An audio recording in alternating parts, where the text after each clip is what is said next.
had to deal with some storage issues because my phone's a bum. But bro, my phone keeps tweaking. I just filmed me painting that. It looks really bad. I know it's supposed to be the burning bush. I'm like 95% sure it was Exodus. But like it was like 20 minutes, and honestly I'm not proud of it. So like I'm not done. Might film me being done, but like it was like 20 minutes of me painting it white. I'm gonna be honest. I figured I could better use that time, so I deleted the film. And now I'm going to record a nightly yap session because I can, and I like doing those because I like to talk. I like to hear my own voice yap. So sorry about the lighting. I have on my big lamp and I have on this one. I can see you. Don't laugh at my camera, okay? Like humble beginnings. Okay, expect this to go anywhere. Okay. Oh, I moved my mirror. Okay, I have to scoot you out a little bit. You're thick. You're too thick. Okay, no. Why you gotta be difficult? You're always so difficult. Okay. Again, I was gonna film me cleaning my room. I never got to it. I got tired. So, but I need to get off this mascara that I did this morning, and I'm really tired. I'm like exhausted. I'm really not though. Like I'm saying that. I'm probably gonna struggle falling asleep. Those the last few pads I have. I try to use one per eye. I'm sorry, cotton makes me gag. It's so nasty. And then one for my entire face because I'm not gonna wash my face tonight. The bathroom is a mess. Even though my skin looks so much better since I've been watching it, but I'm tired. Okay, I don't want to deal with all that mess. Alright, you know the basics. My cellular water, you've been here like 3 times. This is the 3rd time. Like I said, I love doing this. There's gonna be a lot of this, okay? Get used to it. Yeah, we can do aesthetic. Like those TikTok girls. Yeah. Yeah. I need the rough side. Right, you ready? First wipe. Oh, yeah. Like I said, I hate taking off mascara. Ow, it hurts. I regret picking the rough side. I'm just gonna like rub. Yeah, that's working. I just want to hear that one saying, do as I say, not as I do. I think that's how it goes. Please. Don't do this. I might just upload this. It might be like a freaking 10-minute video. Maybe. It just takes like 20 minutes to get ready for bed. But like, cause like I like watching these things. Genuinely, I do. I might just edit this tonight and upload it. It's, I don't know what time it is. I'll have it on the screen. It's that time. It's that time. Magic of editing, right? I actually edit on CapCut, and genuinely, it's making me tweak. Like, why is every option have to be locked behind premium? Like, why are you gonna show me all the premium options first? Like, I ain't gonna pay you. It's also working wonders on getting the paint on my nails. Either I'm gonna upload this as a single video, or I'm going to do it like tomorrow. Like, I'm also gonna film me getting my nails done tomorrow, because like I'm gonna do my nails in a oh, I can like make it a longer like vlog. I don't really know like what I want my channel to be, I'm gonna be honest. Like, this might be the majority of what I do. I don't know. I like to game, I do, but I don't know, I'm not the most interesting person in the world, you know, because I like to think. Like, if I'm playing Minecraft, I like to think and really like focus on the dang, does that stair look good in my house? Or like, does it look like a tweaker built it? Like, I don't know. Yeah. Oh, I'm getting wet everywhere. I have to blink. Ow, inside of it. so it can get the underneath side. It hurt. It doesn't hurt, but it feels weird. So my brain's like, ow, it hurts. Tonight, me and my family watched Machine Gun Preacher. It's such a good movie. And like, I gotta be honest, the main guy, there's a part, spoilers, so don't watch this part if you want to watch it, and you should. If you haven't, you should, and if you have, rewatch it, because you should. But there's this part where the main guy is begging, I don't know, building, like, because he has a construction company, like his co-worker or something. He's like, dude, spot me 5,000, which is a lot, but it's to build, it's to build like a playground for the kids in Africa.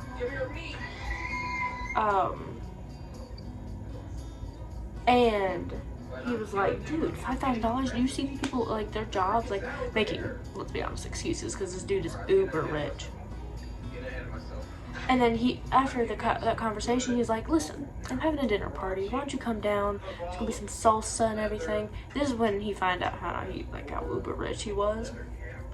And, you know, main guy was eating. His name is Sam Childers. Real guy. His boss, co-worker, something or another, the guy that he was talking to earlier. He was like, here, about our conversation earlier, here's something to help with them kids. He was like, oh good, alright. Sam was. And then he goes into the bathroom. I don't know why he goes into the bathroom to look at the check, but he looks at the check. And they storm out. He storms out of the bathroom. He's like, alright, because he has his wife and his daughter, we're leaving. They leave. The wife's like, what's going on? Why? He pulls out the check. And it's $150. I was just thinking about that. Like, what a slap in the face. Like, especially to say something like, here's something for those African children he was talking about to help them.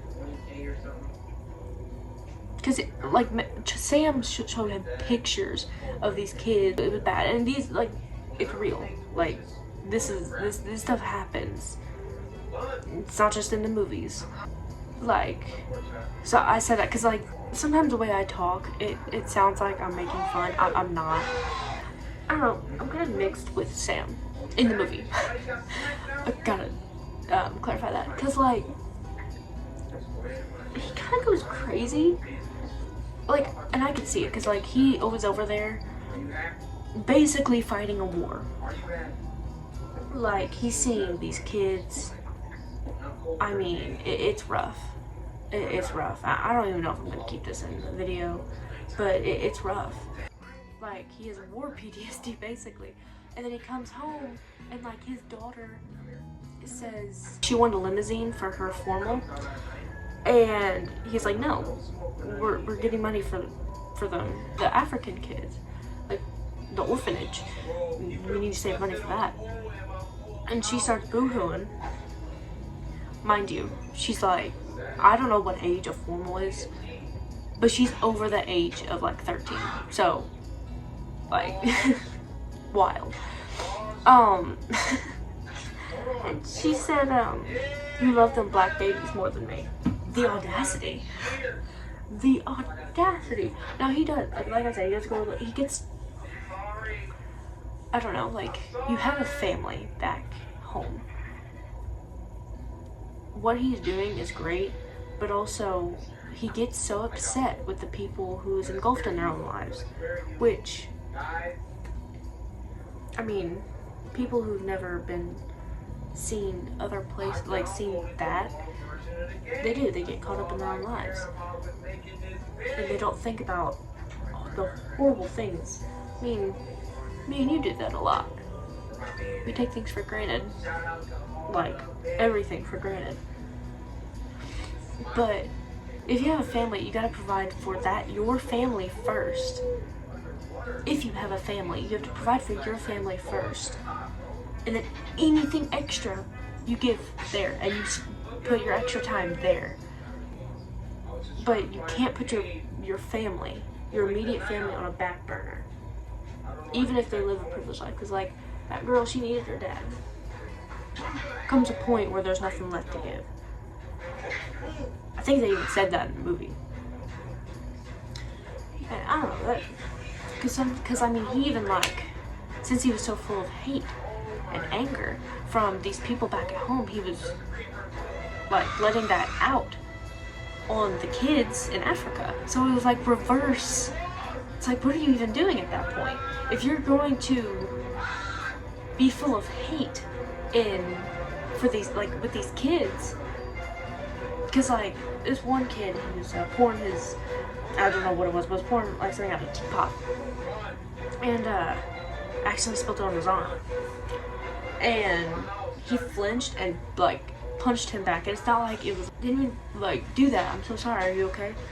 He looked back at him with such anger and hate, like he meant to push him back. That's because he does it for God. He does that because like God gave him a vision.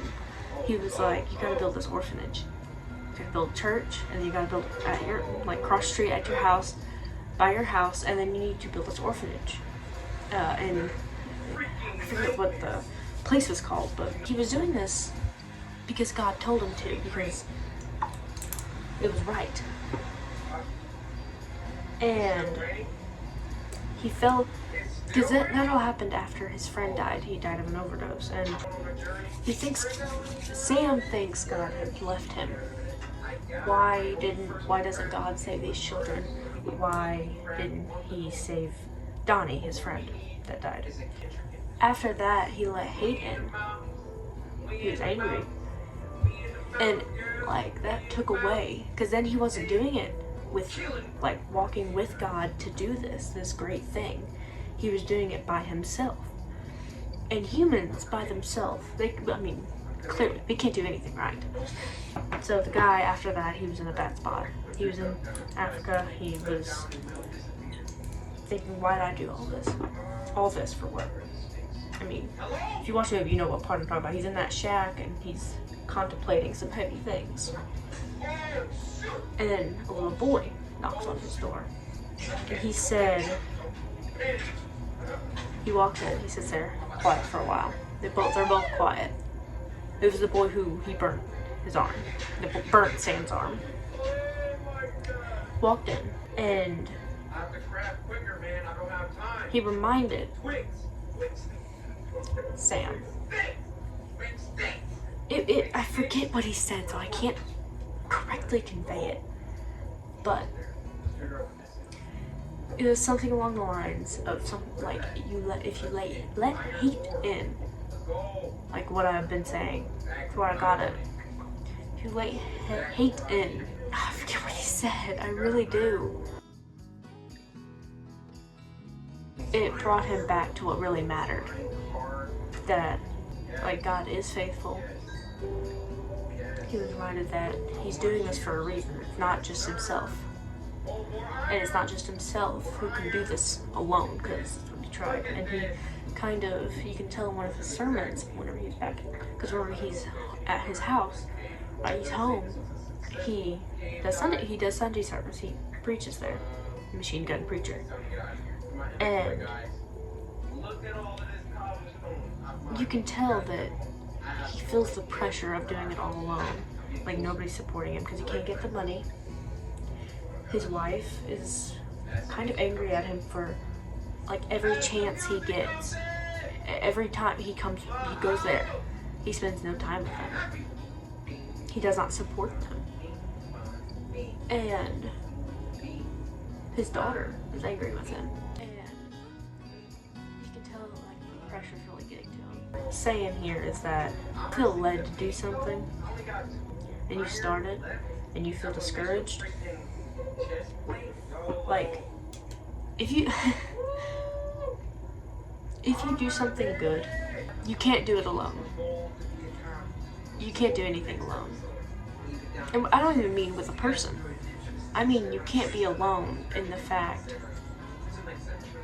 like, with God. Without him.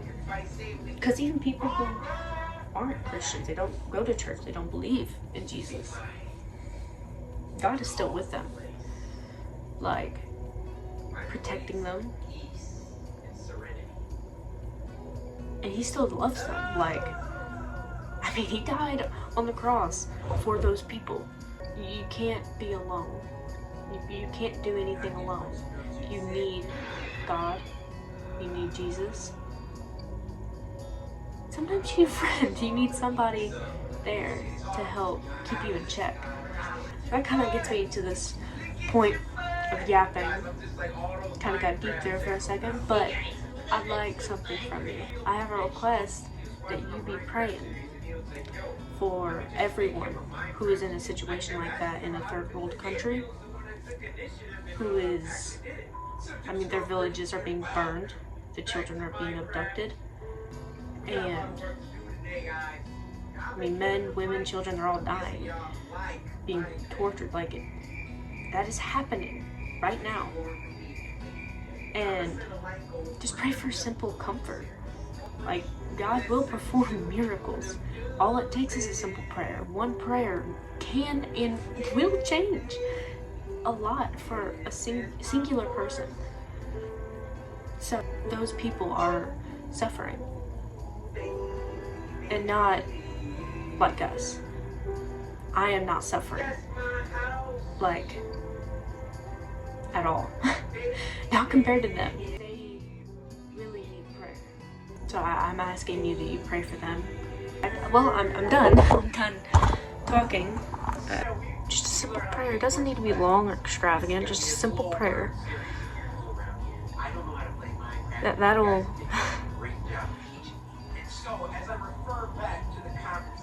Even if there's just one person, one random person who made it somehow, made it through this video, and please pray for them. Jesus does perform miracles. He brings unexplainable comfort and peace. So that's all I wanted to say. I'm really pretty tired now. Hopefully I'll see you tomorrow. Hope you enjoyed. But I think I'm gonna go to bed. Jesus is there for you too. I know what I said about the suffering, like we are not suffering, and that's true. But there's not, whatever you are struggling with is also worthy of prayer. Just because something worse is happening doesn't mean that what you're struggling with doesn't deserve prayer. It could be a stupid little thing, like I lost my favorite stuffed animal, and I don't know, I want it back. Like, I miss it. It could be something as silly as that, and it's worthy of prayer. Everything is. So if you need something, like, ask for it. Ask somebody for prayer. I'm serious, it helps. Helped me immensely. Jesus will help anyone who asks. He will save anyone who asks. I'm gonna go to bed, and hopefully I'll wake up earlier tomorrow, because I woke up at like 12 today, so that's why I'm not too tired. Good night, God bless, and hopefully you have a good rest of your day.